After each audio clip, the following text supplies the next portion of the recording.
Welcome back, everybody, to another episode of Gemology for Schmucks. My name is Peter Nelson, and I'm here to guide you in everything you need to know about gemstones. Today, I want to tell you a little bit of a story about a piece of treasure that was curated for some clients of mine. And then, after that, I'm going to tell you how to curate the gemstone that they purchased from me. Then we'll follow that up with showing a few of the pieces that I have acquired for my collection, talking through the value points along the way.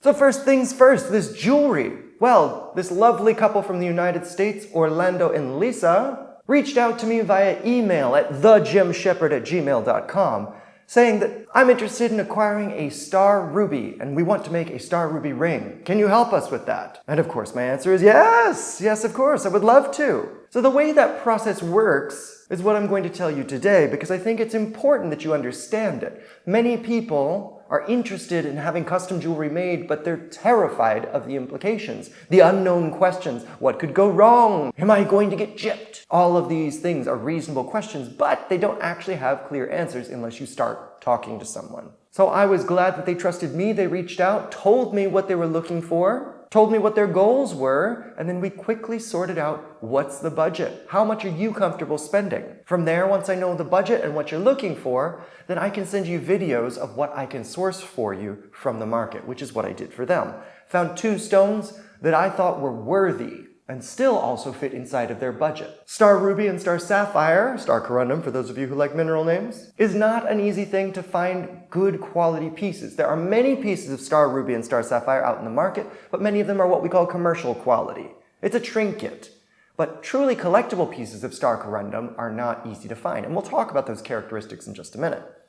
So I sent them the video of these 2 pieces, describing them, their advantages and disadvantages, and how that makes those stones fit in the pecking order. They settled on a stone that they thought was more appropriate, and then we quickly purchased it. Because the truth is, once you find a stone that you like, you can't waffle around forever. You need to commit to buy quickly. Because while I am in the gem market, that does not mean that I always have the best stones available to me. This is all connected with the supply chain.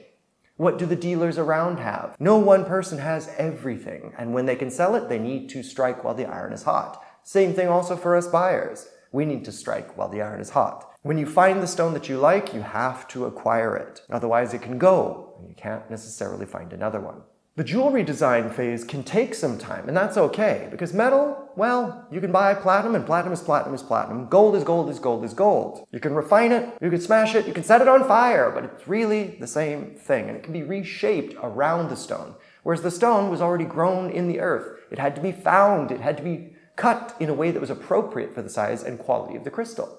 So it's really a lot easier to design a piece of jewelry around a stone than the other way around. So fortunately, Orlando and Lisa were ready to commit to the stone that they knew that they liked. We purchased the stone, and then we started talking about design. I asked for a few photos, and those were supplied. These are photos of rings that are similar in style to what Lisa wanted.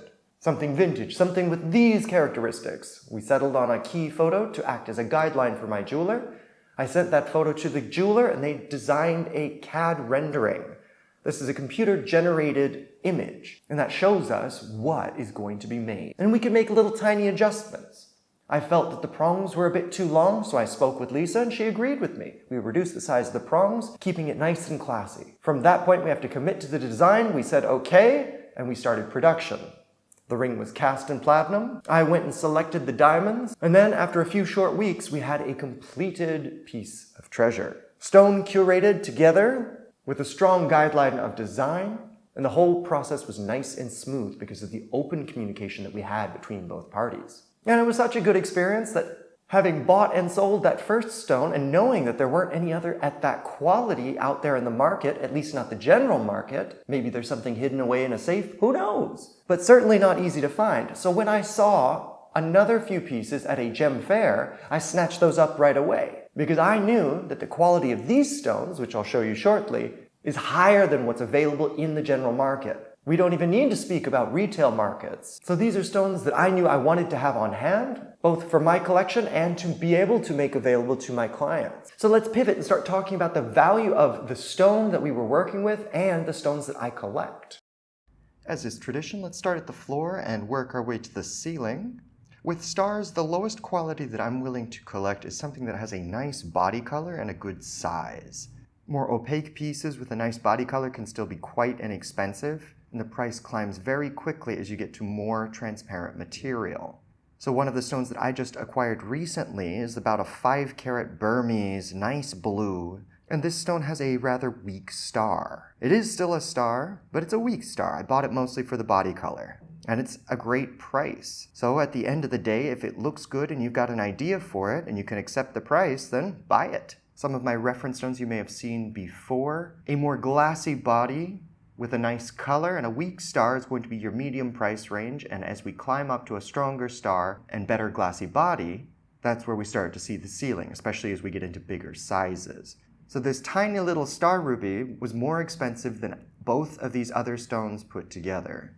The intense color and extremely sharp star make it the top quality. The stones that I have as part of my collection for sale or for use in jewelry are these. Both of these exhibit a high level of clarity, though not 100% clear, of course. We can see cloudy striations across the face of the stone, but especially in full sunlight, which we would need anyway to see the star, light punches deep into the stone, giving us that nice, rich, sumptuous body color. And as you can see, the rays of the star are quite sharp and cover the entire face of the stone. Any stars that did not have these cloudy striations would improve the price, and anything going towards a more pure red would increase in price compared to this purplish pinkish color. So one thing that's absolutely critical to keep in mind with star stones is that you have to be in direct light. If it's an overcast day or if you're in a dark room, you're not going to see anything. But when you bring the stone into direct sunlight, that's when you get to see that wonderful star. So the pieces that I look at start with a great body color, have a great star that covers the whole face and moves well across the face of the stone, and then have a glassy body. I want to see depth of color as light punches into that stone.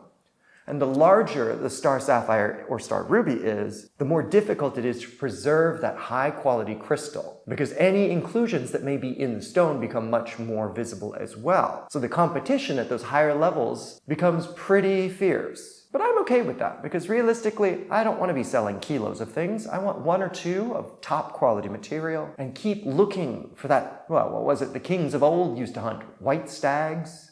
This mysterious beast that, because it's so elusive, must be more delicious. I don't know if that was their logic, but anyway. So, my favorite size range to work in is somewhere in between 2 and 5 carats. This works well both in rings and in pendants, so it's a functional size for jewelry, but it's also uncommon enough to find nice pieces in those sizes. So they're quite collectible, and when you have top qualities, they're easier to resell. And the nice thing for individuals such as Lisa and Orlando, this piece that they've acquired through me, now anybody that interacts on the internet looking for star ruby and star sapphire, all they need to do is watch the videos on this channel, and they also can understand the value points.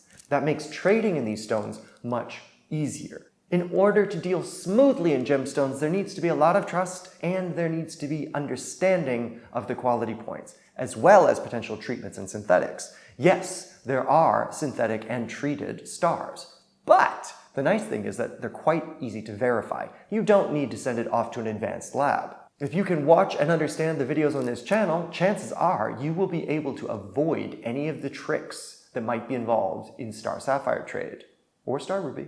True star sapphires are natural and completely untreated, and that is evident because of those inclusions. Loop clean stones are very difficult to actually verify because there's nothing to base your evidence on. So oftentimes that has to be sent off to a lab for third-party verification using advanced machines. But there is no such thing as a loop clean star sapphire because it's the inclusions themselves that create the star. These needles that have been exuded into the crystal lattice are what channel the light into that star. And all stars need to be cut in a cabochon in order for that top part of the stone to act like a lens and focus the star. Anything that's faceted is just going to have a sheen that dances across the surface. It won't come into an actual star shape. So these needles, if they are still iridescent and you can see them, then that means that the stone has not been heated above a certain temperature. In that type of heat treatment, they could add color or they could diffuse a star onto the surface. But if we can see those needles and we can see that they are iridescent, Having those rainbow colors, we know that it has not been heated. The one thing that we need to be very careful about, though, is potential glass filling of star ruby. This treatment does not use such a high temperature, so it may not damage the rutile needles that create the star. But if you've checked out my other video on zombie crystals, if you have seen and understood that video and can recognize the blue flash that comes along with glass filling, then with the most basic of tools such as a loupe and a light source, you should be able to identify whether or not a stone has been glass filled. These are very basic initial skills for any gemologist or gem collector. So if we know that it's not been heated and we know it's not glass filled, and we found evidence of it being a natural stone, then it's very easy to trade. You don't need a third party to verify your stone, which makes it great for collecting and for trade. So if you agree with me that this is an interesting and collectible stone, you are welcome to get a hold of me at thegemshepherd@gmail.com. I have a few pieces of collectible star ruby in my collection at this time, and if you are interested in them, I can tell you more about those as well as current prices. The price changes in the market, so it's important to keep up to date. And the only way to do that is through market comparisons. I can tell you my price. If you like my stone and my price, you're welcome to buy it. If you want to keep shopping for your own, that's your business as well. So whatever you would like to do, hit like, hit subscribe, tell all your friends about me, and until next time, bye-bye.